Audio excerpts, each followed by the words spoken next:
Akhir-akhir ini saya sering lihat kasus ini, sebuah notifikasi email yang bikin banyak kreator itu panik.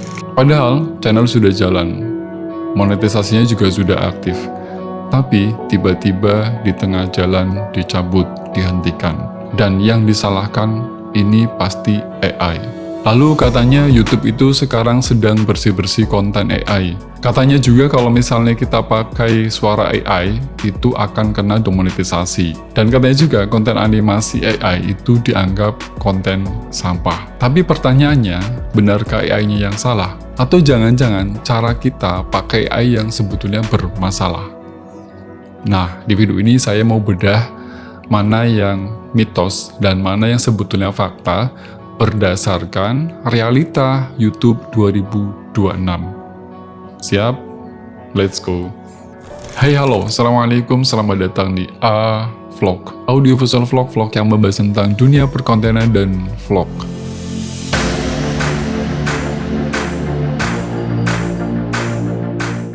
Teman-teman, konten ini sebetulnya saya buat berdasarkan request dari beberapa viewers di A-Vlog dan beberapa request di WA grup A-Vlog juga.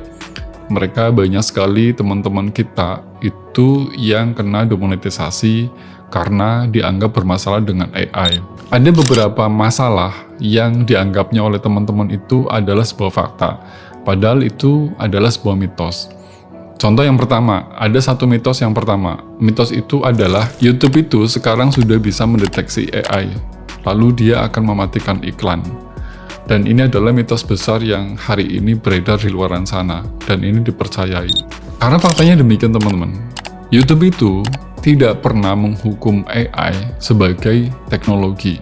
Karena sebetulnya yang YouTube nilai itu adalah apakah konten kamu itu punya nilai, punya value. Jangan-jangan tidak punya human value yang sudah sering saya jelaskan. Karena sebetulnya AI itu hanyalah sebuah alat atau tools. Nah, yang dinilai sama YouTube itu adalah di belakang semua itu apakah ada manusianya atau manusia itu berada di belakang semua itu. Itu yang dinilai sama YouTube. Karena hari ini banyak sekali konten-konten yang begitu massal, begitu banyak, begitu masif dibikin tanpa menggunakan unsur manusia di belakangnya. Jadi ya udah bikin-bikin aja kayak gitu kan. Lalu ada mitos yang kedua. Mitos yang kedua itu adalah suara AI itu sekarang sudah nggak bisa dimonetisasi. Memang apakah demikian? Harusnya kalau ini terjadi dan memang itu beneran terjadi, itu kreator-kreator besar yang menggunakan suara AI harusnya hari ini juga sudah tumbang dong. Harusnya hari ini juga kena demonetisasi. Harusnya konten-konten mereka itu juga sudah hilang, channel mereka juga sudah hilang. Ya beberapa ada yang hilang, cuman kan yuk kita jelaskan faktanya sebetulnya seperti apa. Jadi faktanya sebetulnya masalahnya itu bukan di suara AI. Masalahnya adalah ya kamu bayangin aja kalau misalnya kamu bikin konten, lalu konten kamu menggunakan suara AI dan di sana kamu bisa lihat misalnya konten kamu itu suaranya ya flat begitu aja, datar-datar aja. Yang kedua misalnya kamu bisa lihat suaranya itu nggak ada intonasi, nggak ada, ya naik turun tuh nggak ada, ya lurus-lurus aja. Yang tadi saya bilang datar-datar aja. Lalu yang ketiga, suara itu tuh nggak punya sudut pandang, jadi nggak ada opini atau nggak ada kata ganti lah. Seperti itu. Ya kamu bayangin aja juga kalau misalnya kamu di sana cuman kayak baca teks biasa aja gitu kan, lurus-lurus aja, lempeng-lempeng aja. Ya akhirnya YouTube menganggap bahwa konten yang kamu bikin itu adalah low value. Jadi nilainya rendah dan itu bisa kedetek bahwa itu adalah AI. Itu adalah fakta yang sebenarnya yang ada di YouTube 2026 hari ini. Jadi kalau ternyata bukan AI-nya yang salah, lalu yang salah ini apa? Yang harus diperbaiki ini apa? Karena sebetulnya hari ini banyak sekali channel-channel besar, channel-channel yang sudah jutaan subscriber, bahkan jutaan viewers, itu tiba-tiba terkena demonetisasi. Dan inilah yang akan saya bahas yang paling penting. Yuk kita bedah sebetulnya ada apa sih? Kenapa banyak channel yang kena demonetisasi? Pertanyaannya itu. Yang pertama, konten yang repetitif dan inauthentic. Ini maksudnya gimana? Ini adalah konten yang menurut saya, menurut realitasnya, ini seperti ini. Banyak sekali para kreator yang bikin konten, dia itu menggunakan prompt yang sama. Dia itu menggunakan perintah yang sama di sebuah AI. Ya katakanlah teman-teman ini nge-prompt. Lalu bayangin aja misalnya ada 100 orang yang menggunakan prompt yang sama. Dan ketika di prompting, itu hasil AI-nya itu pasti sama. Itu pasti identik. Makanya ini dianggap sebagai konten repetitif dan inauthentic. Karena 100 video yang dihasilkan dari prompting yang sama tadi, dari copy paste, lalu dipromptingkan, itu pasti videonya juga rasanya sama. Meskipun ada perbedaan di apa gitu, tapi rasanya sama. Dan ini di mata YouTube, ini dianggap bukan sebuah konten, tapi ini spam. Makanya saran saya adalah, ini yang sebetulnya sekali lagi jarang disadari dan jarang diakui oleh para kreator hari ini. Selalu denial. Kan katanya, wah saya udah ini kok asli segala macam. Ya teman-teman coba deh lihat. Mungkin teman-teman di luaran sana, terutama kreator pemula, itu kan kadang-kadang kita tergiur ya. Ada beberapa kreator sukses atau kreator besar yang dia itu menjual prompting. Lalu kita beli prompting itu kan, lalu kita mengeneratkan dan menghasilkan konten. Nah, coba bayangkan. Kira-kira kalau misalnya tadi dibeli sama 100 orang, lalu di prompting, pasti hasilnya sama. Makanya saya bilang, sebaiknya ketika misalnya teman-teman mau bikin konten, itu ya jangan menggunakan prompting yang sama. Kita cukup belajar prompting dari yang benar-benar pokok-pokoknya aja. Selanjutnya, ya kita menggunakan logika-logika yang kita miliki sendiri. Itu yang sebaiknya teman-teman harus terapkan, harus jalankan. Itu ya, jadi hari ini tuh banyak sekali konten-konten yang dianggap repetitif dan konten inauthentic. Karena tadi dihasilkan dari 100 prompting yang sama, sehingga menghasilkan 100 video yang dianggap sama. Maka dianggap sama YouTube itu tidak dianggap sebagai konten, tapi dianggapnya sebagai spam.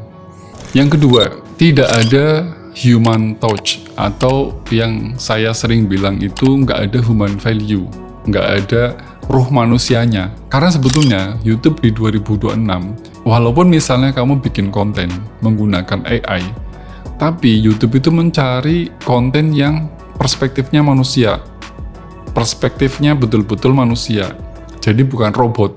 Itu yang dicari sama YouTube. Pertanyaannya kan gini, lalu konten yang dianggap memiliki perspektif manusia itu konten yang seperti apa?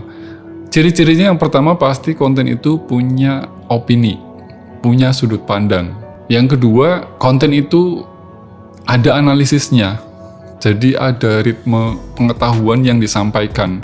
Lalu yang ketiga, itu di sana ada pengalaman yang diceritakan. Nah, kalau misalnya konten ini tidak punya opini, lalu nggak ada analisis, lalu nggak ada pengalaman, maka dianggapnya konten yang kamu bikin dengan AI tadi itu tidak memiliki perspektif manusia. Lalu yang ketiga ini adalah masalah transparansi. Jadi ini cukup berbahaya buat teman-teman, dan sayangnya ini banyak diremehkan, banyak diabaikan, tapi ini bahaya banget. Saya kasih cerita begini, misalnya teman-teman pada saat memprompting ya, mengenerate AI, itu kan teman-teman menghasilkan gambar, menghasilkan sebuah visual, menghasilkan sebuah konten. Dan ada beberapa jenis konten itu yang kelihatannya realistis banget, real banget. Tapi teman-teman di sana ketika ngupload itu nggak diberi label. Maksudnya gimana? Kan gini, di sini tuh teman-teman sebetulnya diperlukan namanya kejujuran. Kejujuran apa? Ya kalau misalnya ternyata teman-teman ini jago dan keren banget, bikin konten AI-nya itu realistis banget seperti sebuah kenyataan, maka di sana, walaupun misalnya itu kelihatan nyata, kelihatan realistis, itu YouTube butuh kalian, butuh teman-teman, butuh kreator, itu jujur. Makanya saran saya adalah pada saat kamu misalnya ngupload nih, kan ngupload pertama tuh, ngupload pertama kan kalau di scroll ke bawah, itu ada sebuah tanda ada sebuah isian yang harus contreng. Dia biasanya menanyakan bahwa konten yang kamu bikin ini adalah konten AI. Itu kalau memang beneran AI, itu dicontreng. Supaya apa? YouTube itu notif, supaya YouTube itu bisa memberikan keleluasan ke kamu, oh ini konten AI. Dan itu justru malah membuat kamu keluar dari masalah demonetisasi. Tapi kalau misalnya kamu nggak dicontreng, kamu itu dianggapnya nggak jujur. Walaupun misalnya kamu denial di sana, kamu bantah, enggak ini asli dari mana? YouTube itu lebih pinter dari kamu. Intinya kamu di sana dituntut jujur. Makanya problem yang ketiga ini adalah masalahnya adalah transparansi. Kamu tuh nggak transparan, kamu tuh nggak jujur. Sekarang pertanyaannya kayak gini, kalau misalnya kita boleh menggunakan AI, berarti kan sebetulnya kita harus tahu dong cara pakainya. Kita harus mengerti dong cara menggunakannya. Terutama mungkin teman-teman yang memang kontennya itu sebagian besar menggunakan produksi AI atau penggarapannya menggunakan prompting generate AI tadi. Nah ini gimana supaya bisa dibolehkan oleh YouTube, supaya bisa diloloskan oleh YouTube. Nah ada beberapa strategi, ya strategi ini bisa dibilang itu save AI. Nah yang pertama itu yang harus teman-teman lakukan, jadikan AI itu sebagai co-pilot, bukan sebagai pilot, bukan sebagai penunjuk arah. Maksudnya gimana? Ini yang sering juga saya lakukan ketika kamu bikin konten, apapun jenis kontennya, baik yang full AI maupun yang non atau setengah AI dan setengah realistis. Saya ini bikin konten, itu tidak 100% menggunakan realitas kemampuan saya tetap membutuhkan namanya AI. Nah, di sana saya menempatkan AI itu untuk berpikir, untuk mencari, bukan sebaliknya AI mendorong kita untuk berpikir, bukan seperti itu. Makanya sebetulnya yang paling tepat ketika menggunakan AI itu adalah pinter-pinteran. Jangan sekali-kali kamu bikin konten atau nge-prompt atau menyuruh AI, sedangkan kamu itu nggak tahu tujuannya, itu pasti disesatkan sama AI. Itu yang terjadi. Misalnya saya kasih contoh lagi, saya ini kalau misalnya bikin konten, saya pasti butuh namanya script. Nah, script itu saya menyuruh AI untuk bikin draftnya. Dia kan bikin draftnya tuh, draftnya diperlihatkan. Dari draft itu, lalu saya bedah lagi, berdasarkan sudut pandang saya, berdasarkan pengalaman saya, berdasarkan opini yang saya punya. Di sana saya sisipkan value, di sana saya sisipkan nilai-nilai humanisnya, supaya tidak kelihatan bahwa konten yang saya bikin adalah dari AI. Dan itu sampai detik ini ya aman-aman saja, baik-baik saja. Nah, kalau teman-teman misalnya bikin konten menggunakan 100% AI pun seperti itu. AI-nya digunakan untuk draft awal aja, sisanya dibedah. Karena di sana sebetulnya yang kita cari kan format teksnya kan, format draftnya tadi, susunannya aja. Nah selebihnya ketika konten akan di-tag, ketika konten akan diproduksi, ya itu yang kita sampaikan, itu yang kita opinikan, itu yang kita sudut pandangkan. Itu loh teman-teman. Yang kedua, banyak kreator juga yang memanfaatkan editing dengan AI. Nah, kelirunya adalah harusnya teman-teman ketika bikin konten menggunakan AI, itu editingnya justru sebagai identitas kamu. Tapi kan sekarang kebalikannya. Iya nggak sih? Banyak sekali yang teman-teman mengandalkan 100% editingnya menggunakan AI.